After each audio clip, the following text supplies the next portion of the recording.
Sindh online school class छहों मज़मून science बाब 12हों सबक छहों आसमानी जिस्मनि जी हरकत प्लेनेटरी मोशन। ॾोहिटनि खे सिंध ऑनलाइन स्कूल में भलीकार। मां आहियां नाना आबिद।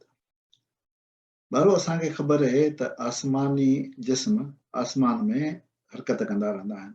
उहे हर वक़्तु गर्दिश में हूंदा आहिनि। हिन सबक में असां ॾिसंदासीं त उन जा गर्दिश कहिड़नि उसूलनि ते कहिड़नि क़ाइदनि ते मुबनी आहे ऐं उहा कीअं गर्दिश कंदा आहिनि। ॿारो असां पंहिंजी रोज़मर्रा जी गुफ़्तगू में आसमानी जिस्मनि जे लिहाज़ सां कुझु जुमिला ठाहींदा आहियूं, कुझु लफ़्ज़ इस्तेमालु कंदा आहियूं। आम इस्तेमाल वारा जुमिला जेके हूंदा आहिनि इहे हूंदा आहिनि त सिजु ओभर खां निकिरी ओलह में लहंदो आहे, चंडु निकितो आहे या चंडु ॾिठो आहे, भला सिजु काएं बजे लहंदो। हिकिड़ो मुहावरो बि आहे त अॼु सिजु किथां निकितो आहे। इन्हनि सभिनी जुमिलनि में असां इहो तसवुरु कंदा आहियूं त धरती हिक जाइ ते बीठल आहे ऐं सिजु ऐं चंडु धरतीअ जी चौधारी गर्दिश पिया था कनि।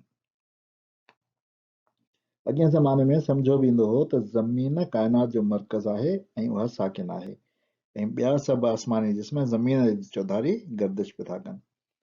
इन खे असां जियो सेंट्रिक थ्योरी चवंदा आहियूं। जियो जो मतिलबु ज़मीन, सेंट्रिक माना मर्कज़। सो ज़मीन खे मर्कज़ ॼाणे हथियारी।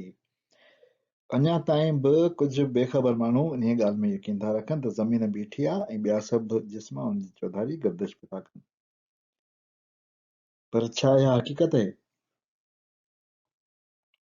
ॿारो असां ॾिसी चुका आहियूं त शमसी निज़ाम जा सभु नंढा वॾा आसमानी जिस्म सिज जे चौधारी गर्दिश कंदा आहिनि।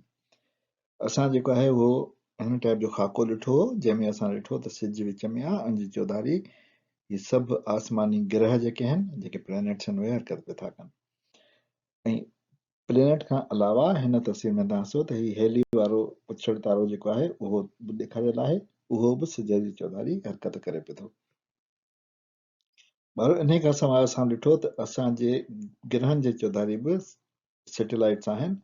उहे ग्रहनि जा सैटेलाइट ग्रहनि जे चौधारी गर्दिश कनि था ऐं हुन जा पोल लॻा आहिनि। ॿारो असांखे इहा बि ख़बर आहे त आसमानी जिस्म पंहिंजे महवर जे चौधारी बि फिरंदा आहिनि।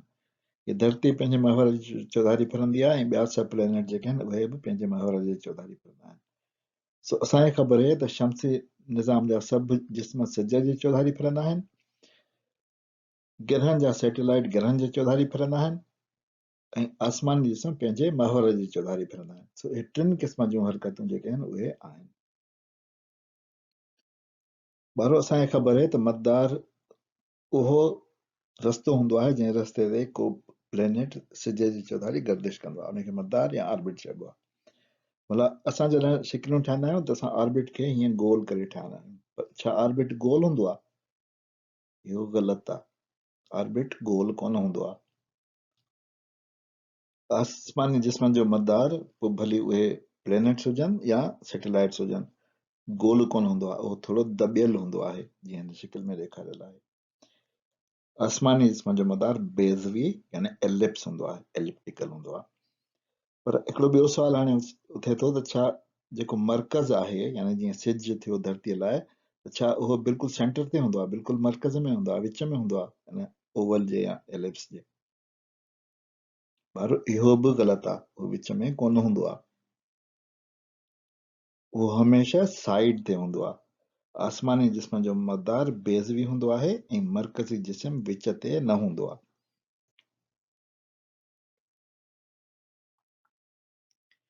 पर हाणे हिकिड़ी ॿी ॻाल्हि असां ॾिसूं, असांखे ख़बर आहे त सिज जे चौधारी मुख़्तलिफ़ सयारा मुख़्तलिफ़ ऑर्बिट्स में यानी मदारनि में चकर हणंदा था रहनि।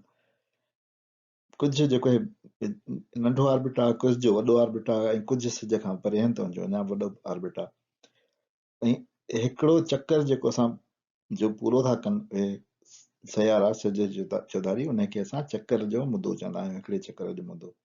जीअं धरतीअ लाइ हिकिड़े चकर जो मुदो हिकिड़ो साल आहे। त सवाल हाणे इहो थो थिए त छा सभिनी सयारनि जे धरतीअ जो मुदो साल हूंदो आहे या उहो घटि वधि हूंदो आहे, या हुनजो छा तालुक हूंदो आहे फ़ासिले सां? सो उन लाइ साइंसदाननि इहो मालूम कयो आहे त आसमानी जिस्म जेतिरो मर्कज़ी जिस्म खां परे हूंदो ओतिरो ई देर सां हुनजो चकर पूरो कंदो।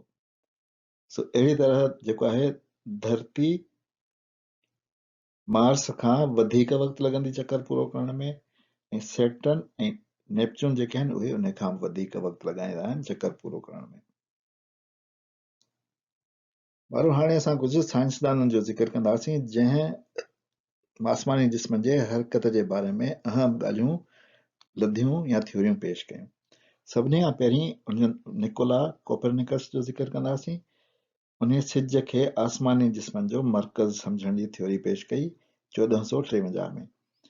उन ही नक्शो ठाहियो आसमानी जिस्मनि जो, जंहिंमें सिज खे विच में ॾेखारियईं ऐं चंड बि ॾेखारियईं धरतीअ जी चौधारी।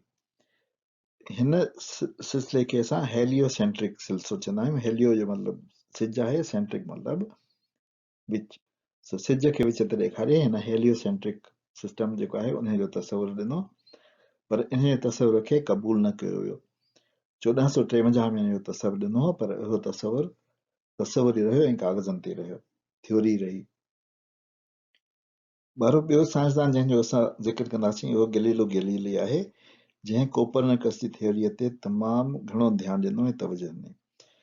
गैलीलियो तमामु सुठा दूरबीन ठाहींदो हो ऐं हुनखे दूरबीन ठाहिण जे फन में काफ़ी महारत हुई। उनजे करे हू दूरबीनूं ठाहे ऐं आसमानी जिस्मनि जो मुशाहिदो कंदो हुओ। उनखे उनजो मुक़ाबिलो कयो जेका हेलियोसेंट्रिक थ्योरी कोपरनिकस जी उन सां, ऐं हुन मुशाहिदनि मां साबित कयो त सिज ई काइनात जो मर्कज़ आहे।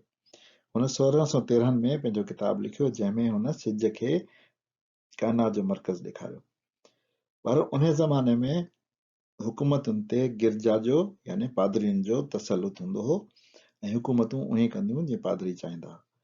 पादरियुनि खे इहो यकीन हो त धरती ई काइनात जो मर्कज़ आहे, छो त हुननि इंजील में यानी आसमानी सहीफ़े में इहा ॻाल्हि पढ़ी।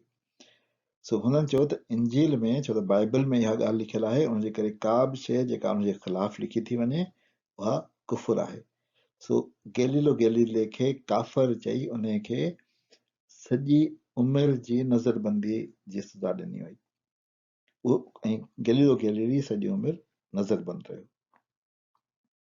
जॾहिं गैलीलियो गैलीली मरी वियो त उन खां काफ़ी वक़्तु पोइ गिरजा खे ख़बर पई त गैलीलियो गैलीली त सही पियो चवे, वाकई सिज ई काइनात जो मर्कज़ आहे ऐं असां खामख़ा हिनखे सज़ा ॾिनी। ऐं असल में आसमानी सहीफ़ो बि ग़लति कोन हो, इहो हुननि जे सम्झ जी ग़लती।